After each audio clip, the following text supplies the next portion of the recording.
Hey guys, welcome to study blog. वर्तमान समय में भारत और जापान दोनों के बीच काफ़ी फ्रेंडली रिलेशनशिप है, लेकिन आपको बता दें कि एक समय ऐसा भी था जब जापान ने भारत में भीषण बमबारी की थी।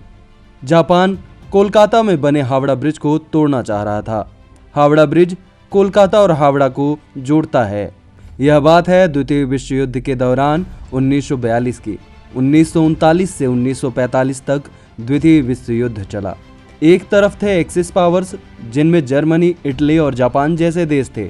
दूसरी तरफ एलाइज कंट्रीज थी, जिनमें France, great Britain, USA, Soviet संघ, रूस और चाइना आता था। ब्रिटेन, अमेरिका समेत कई पश्चिमी देशों का गठबंधन जापान, जर्मनी जैसे देशों के खिलाफ लड़ रहा था। उस समय भारत ब्रिटेन की एक कॉलोनी थी।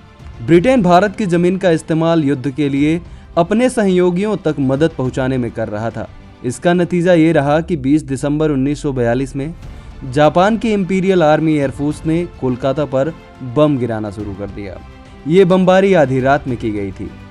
इस बमबारी में शहर की कई इमारतें तबाह हो गई थी। दरअसल उस समय चीन और जापान के बीच काफी विवाद था।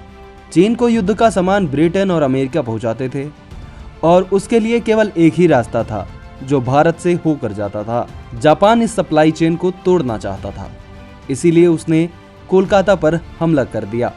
भारत का एयर डिफेंस सिस्टम दिन में बेहद मजबूत था, इसीलिए जापान ने बम गिराने के लिए रात का समय चुना। हमले के लिए जापानी एयरफोर्स ने हावड़ा ब्रिज और बंदरगाह को निशाना बनाया था। हावड़ा ब्रिज उस समय दुनिया के सबसे बड़े पुलों में से एक था।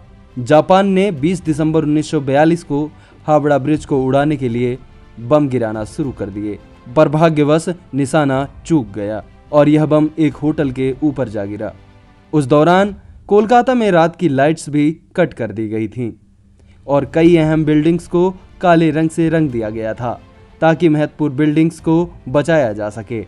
1942 से 1944 तक लगातार जापान ने कोलकाता में कई बम हमले किए, पर वे हावड़ा ब्रिज को गिराने में नाकामयाब रहे।